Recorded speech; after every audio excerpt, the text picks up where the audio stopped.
ইউনূস সাহেব যতই তারেক রহমান সাহেব এবং বিএনপিকে বলুক যে শান্ত থাকো তোমাদেরকে ইলেকশনে দিয়ে দিব, কিন্তু আলটিমেট গোল হইল ইলেকশনে গেলেও যদি জামাত যায় এইভাবে যায় ইলেকশনে গেল, আমি মান্না ভাইকে সামনে রেখে বলতেছি যেটা হবে 18 সনের ইলেকশনে আমাদের অভিজ্ঞতা আছে, সমস্ত ভোট সমস্ত সমর্থন 90% সমর্থন মনে করেন একজনের পক্ষে, আমার পক্ষেই মনে করেন একটা এলাকাতে 90%। পরের দিন হঠাৎ করে দেখা গেল শীতের দিনে একটা মামলা হয়ে গেল, অমুক জায়গাতে আওয়ামী লীগ অফিস পুড়ে দেওয়া হয়েছে, 200 জনের নাম আমার 3 থানার, 500 জন অজ্ঞাত আসামি। এখন গিয়ে 1 মাস আপনি বিলের মাঝে গিয়া সাতরান গিয়া পুলিশ মিলিটারি সব সুষ্ঠু ইলেকশন করার জন্য খালি বিএনপির কর্মীরা দৌড়াইব।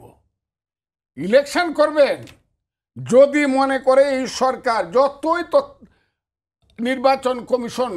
সঠিকভাবে হোক, সরকার যদি মনে না করে যে ইলেকশন সঠিক করতে পারবে এবং ইউনূস সাহেব হল এটার পক্ষে না, ইলেকশন আমি বলি কেন, কারণ হবে এই কারণে সমস্ত জায়গাতে জামাতের প্রশাসন বৈশা আছে সমস্ত বাংলাদেশ, কেউ বিশ্বাস না করে তারা নির্বাচন হলে জামাত সরকার গঠন করবে ডক্টর মোহাম্মদ ইউনূস। যদি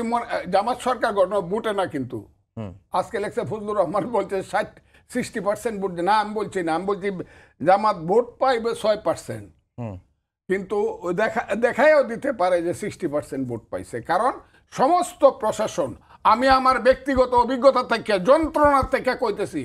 10 মাস যাবৎ কিশোরগঞ্জের প্রশাসনের যে যন্ত্রণা আমি পাইতেছি এটা অকল্পনীয়। কথাটা বুঝছেন? আপনার সাথে হাসাহাসি করে কথা বলবে, একটা কাজও আপনার করবে না।